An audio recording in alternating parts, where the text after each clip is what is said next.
We decided to put Somnium on the hard so we can get a bunch of projects done. The boatyard we chose is in Palmetto, and instead of just delivering the boat there, we decided to go out and try to have some fun as well. We sailed out into the Gulf, back out to the St. Pete Reef Army tanks, and brought dive gear this time, but as always, Murphy was along for the ride.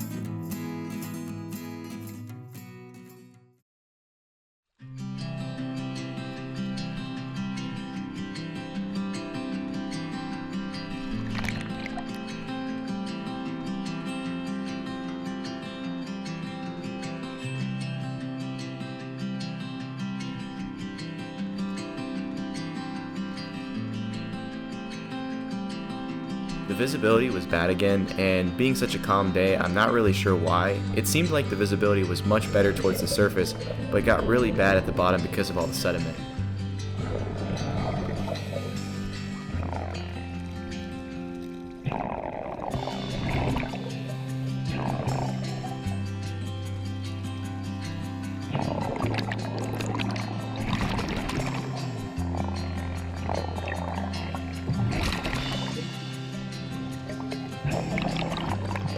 The Army tanks are supposed to look like this.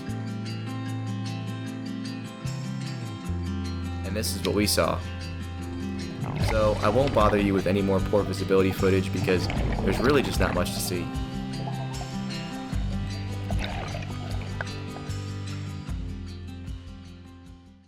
And this is the moment Randy started chumming the water.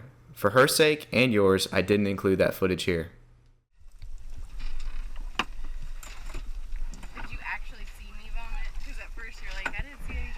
Just a little bit. After I got into the boat, I realized I wasn't feeling very good either.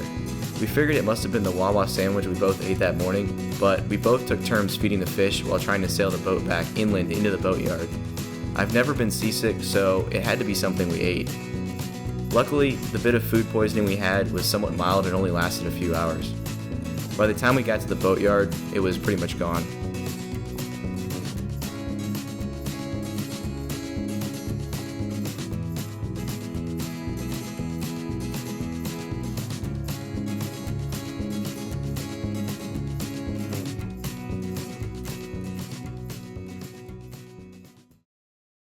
So Somnium's going to sit here while she waits for her haul out in 2 days on Monday.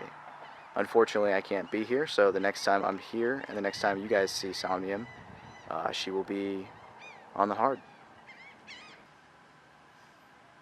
And this will be Somnium's new home for the next couple months.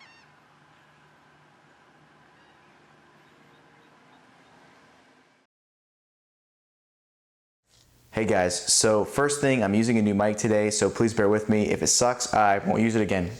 So anyway, I want to summarize the list of projects we want to get done while Somnium is out of the water. I also want to say that we only plan on keeping Somnium on the hard for as long as we have to. We're hoping she'll be back in the water by late summer or early fall. Now, we've got 3 priority levels of projects planned for the future. Priority level 1 consists of projects that must get done before we splash Somnium again. These are jobs that are impossible or really difficult to do while the boat's in the water.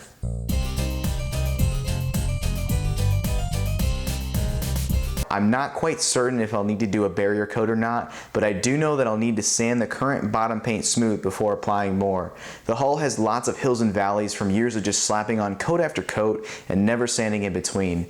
Once I get it smooth, I'll determine whether or not I need to do a barrier coat, but I'd also like to get your guys' opinion on the matter as well. But let's wait until I sand first so we can see the condition of the hull and make a proper decision. Yep. The old diesel has got to go. It's corroded, seized, missing an alternator and a starter. To me, it's a giant hunk of scrap, so we're going to remove it for parts. We want to replace all my through hulls with brand new ones because what's more important than having reliable through hulls and seacocks in your boat? Not very much. This is an absolute must before we splash Somnium again. The porta potty just doesn't cut it for longer than an overnight trip. Who thinks the non-stop clanging and slapping of loose wiring inside of a mast while you're on the hook soothing? Definitely not me. The current outboard bracket we have is just old and not beefy enough for our 4-stroke high thrust 9.8 Tohatsu. We really want to get a more heavy duty mount that we can rely on even in rougher water. We also want a mount with more travel so that the outboard sits higher in the up position, which would make it a lot easier to service while it's on the boat. That actually ends the list of priority level 1 jobs. Now, priority level 2 jobs are just jobs that we'd really like to have done before Somnium goes back in the water, but it's not the end of the world if it doesn't happen. These jobs we can do while the boat is in the water, but we just rather do them while it's on the hard. What we're going to do here is install a foam-backed vinyl headliner on the sides of the hull and a carpet headliner on the ceiling. Wait, but Jordan, you said you hate carpet in a boat. You said you never want to see carpet in a boat. I know. I'm eating my words here, guys. But we've come to the conclusion that with the way that the O'Day 272 was built, it'd be so much more work to do anything else and have it look halfway decent. The vinyl will look good on the sides of the hull, but the fiberglass of the ceiling is just too uneven to install anything and have it look good without fairing first. And I really don't want to fair the ceiling. That just sounds like a horrible job. So I'll install brand new lighter colored carpet which will hide the imperfections in the raw fiberglass. So yep, I spent all that time ripping out carpet just to put carpet back in. Well, at least the carpet will be brand new and it won't be 30 years old, so that's the bright side here. I want to sand and varnish all of the exterior teak.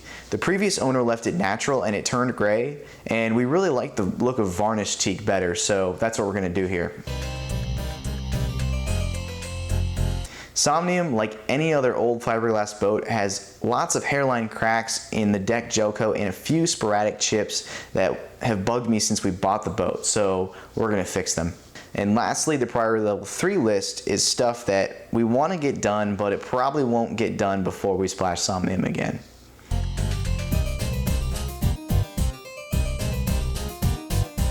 We want to start doing longer cruises, and autopilot is just a no-brainer.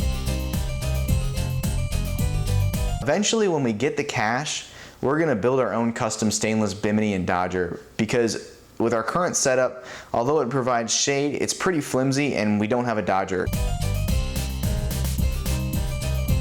The O'Day 272 is very spacious for a 27-foot boat, but with interior space comes a lack of storage, and that's just something we'd like to fix by building some interior cabinets. Hopefully by the time all the projects are done or close to being done, we'll be in a position to do some longer distance cruising. So think Florida Keys, Bahamas, that kind of thing. And that's it for this video, guys. So we'll see you next time, and we'll be doing a lot of DIY boat work.